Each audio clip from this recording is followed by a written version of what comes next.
So that's how I made it to America and to live my American dream.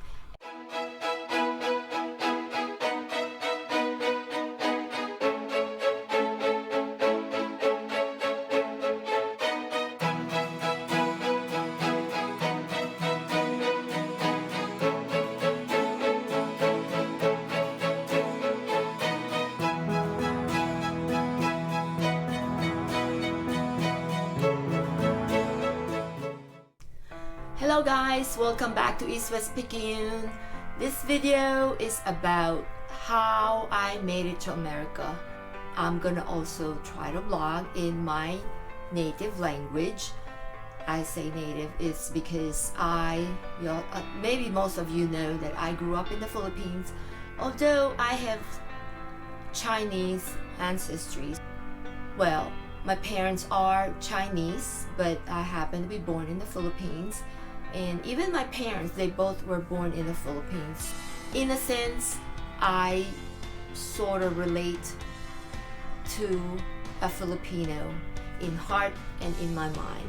So with that said, and also the month of August, which I know I'm gonna be late, it's language month, or let's say buwan ng wika in the Philippines, which in translation is month of language, or language month. I guess that's when we sort of celebrate our Filipino language. I'm gonna try to use my native tongue or language to blog on this video.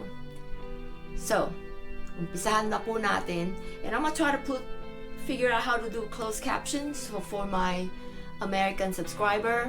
And salamat po sa lahat. Thank you very much sa mga nagsasubscribe sa aking YouTube channel. Hindi lang nyo alam na masyado pong natutuwa ang sarili ko sa mga subscriber and sa mga comments na nakukuha ko sa aking video. So, umpisa na po natin. So, nakarating po ako ng Amerika dahil I married an American. Taglis talaga pag nagsalita ang mga Pilipino, di ba? May halo tayong Pilipino at Amerikano. So, kino-combine natin lahat. Pero siguro mali yan pag sa buwan ng wika.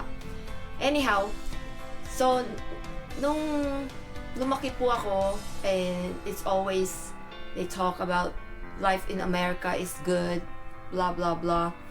So, I'm not sure if meron akong dream o pangarap na makarating na Amerika, pero siguro nasa back of my mind na maganda siguro makarating na Amerika dahil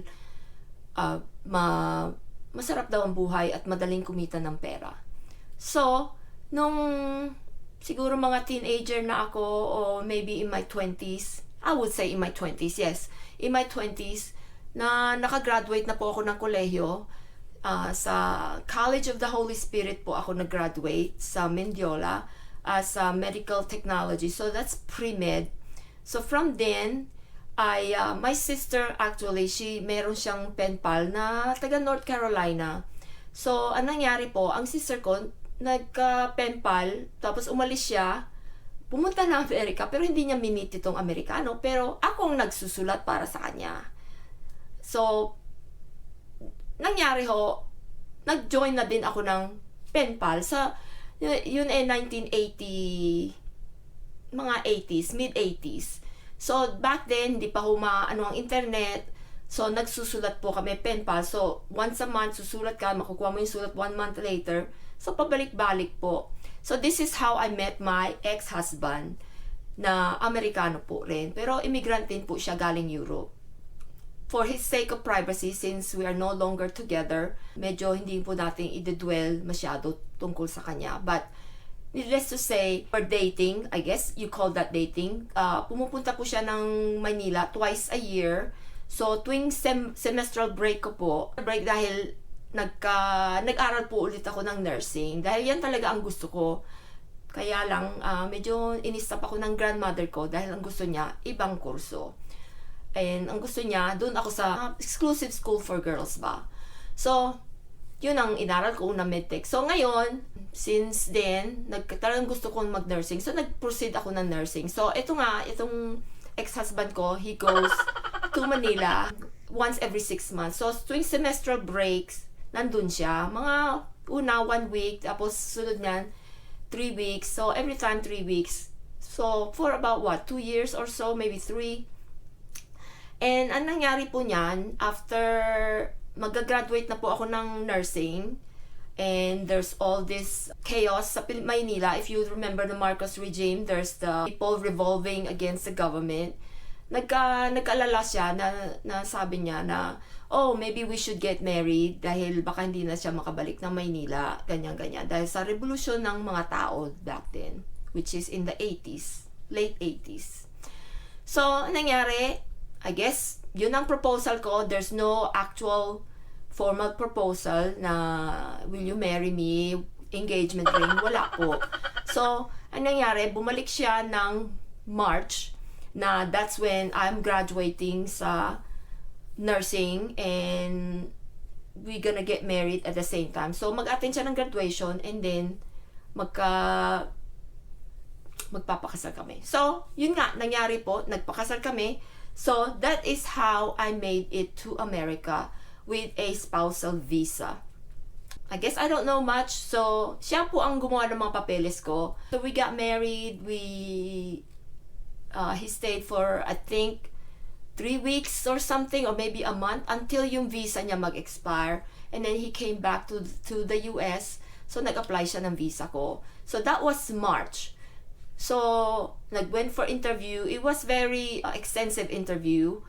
You know, nagdala po ako ng mga letters of correspondence, our picture, to prove that it's legit. Now, of course, kung married na kayo, mas madali makarating ng Amerika. Now, of course, there's all other ways to come to America, as you all know. But, yan ang ginawa ko nang makarating ng Amerika. Some people says, I'm married for convenience. You know, so, maybe so. Back then, I think I was 28. Yeah. So, late 20s. So, you know, sa babae at that time, what else do you think but get married? Yun ang, he's sort of my boyfriend, kinda, because he comes and goes sa Maynila. So, nag-asawa nga kami. So, when I came to America, it's a shocker. I came in September of 1988. I came with 4 suitcases, and also $400. That's all was in my pocket. Since I have a degree in nursing, it was easy for me to get a job. Nakakuha po ako kagad ng trabaho. You know, of course, kailangan ko ma-pass ang board exam and NCLEX. Wala po akong CGFNS. Dahil sa Louisiana po, hindi nyo kailangan, and this is where I migrated to, sa Louisiana. So, ang ginawa ko nag-test po ako ng NCLEX. Nag-review po ako pagdating ko dito, starting November. Nag-review ako hanggang February. Back then, ang NCLEX po paper and pencil and 2-day test po, you know. So, ang ginawa namin, again, you know, this is my ex-husband dahil gusto niya makatrabaho kagad ako. I went to Florida, Tallahassee. That's where I took the test for 2 days. And then from then, I had to wait till almost in April. So I took the test, I think February, if I'm not mistaken. And then I got my result, I believe like towards middle of April, if not the 3rd week of April. So about 2 months ko makuha yung resulta ng NCLEX. And then from then, nakapasa po ako. Salamat po sa Diyos. At nakapasa. So, nag-apply po ako ng trabaho kagad. So May of 1989, actually May 5th, which is Nurses Day. Alam ko, naalala ko yan dahil that's like, I think my 2nd day of work, and they were passing around corsarges for the nurses. So I remember dearly in my heart, that's when I started work. I think that's my 2nd day or 3rd day of work in the hospital that I chose to work with, and which I am still employed as of today. So I'm really very proud dahil 31 years na po ako dyan sa ospital na yan, nagtatrabaho. Although, nagtrabaho din po ako sa iba-ibang lugar as an agency nurse. At mas malaki po ang kita. Alam naman niyo po ang mga Pilipino, hassle po tayo ng hassle. We work, so we can save a lot of money. And of course, we also have a good trait na, and a lot of foreigners, when they marry the Filipina, do not understand that we Filipinos, when we make money, we do send them home. We send not all of them home, but we send a portion of our income home to support our family. And back then, I think when I first came, I probably sent $200, $300 every month of my paycheck back home. And up to a point, I was sending like $400 a month every check, actually, to my grandmother at that time, who she basically raised me. So, yun po. And I'm glad that my ex-husband didn't care that I send money home that much. And that was sort of part of my income as, to send home for them, to help them out. So that is one thing that you need to realize, one of the Filipino culture, that when somebody had more money, we always share it with the family. And that's one thing, like I said, Americans or another country, if you marry a Filipino, do not understand. So, with that said, kailangan nyo pong malaman yan dahil talagang yan ang siguro magiging problema kapag hindi naiintindihan ng partner mo. So, as I'm said, I'm glad that my ex-husband, he did not really care. He, well, I guess I earned my money, so it's not like I'm using his money.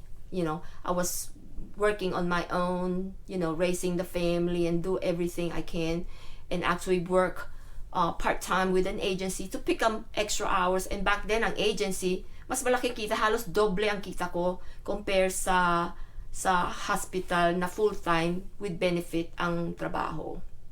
Also, if you guys are watching the TV series of 90 Day Fiancé, I love that show dahil I can relate sa mga feelings ng mga using a fiancé visa o spousal visa pag punta dito sa Amerika. I can always identify myself sa mga tao na nandun, especially a few ladies that's from the Philippines.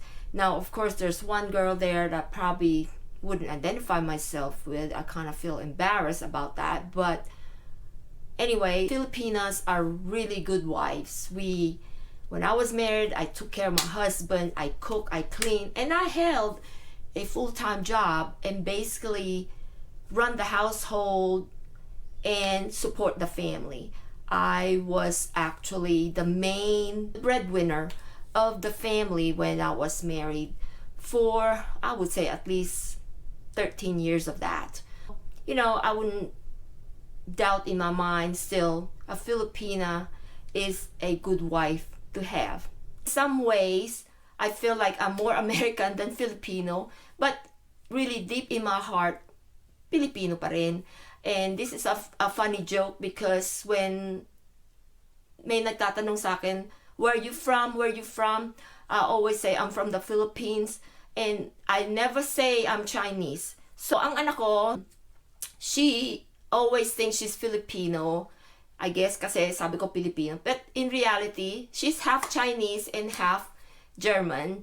Eurasian ba? She was sort of upset nang nalaman niya na hindi talaga Pilipino siya. Na I'm really from China. Well, not from China, but I really have Chinese ancestry.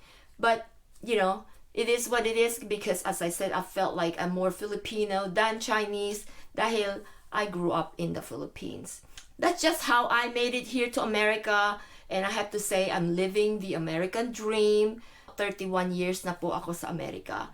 In the back of my mind, I'm ready to retire, and gusto ko sanang bumalik ng Maynila. Pero, ninenervyos ba? Kasi tuwing balik ko sa Maynila, parang hindi na ako nahihiyang sa Maynila. I don't know. Pagsakay ng jeepney, things like that, it's kinda, hindi na ako sanay.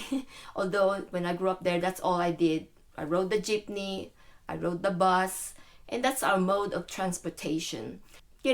Things like that. So, that's just the start of my life here in America that I want to let you guys know. And I hope you enjoy this personal blog of mine. Continue on commenting and liking my video.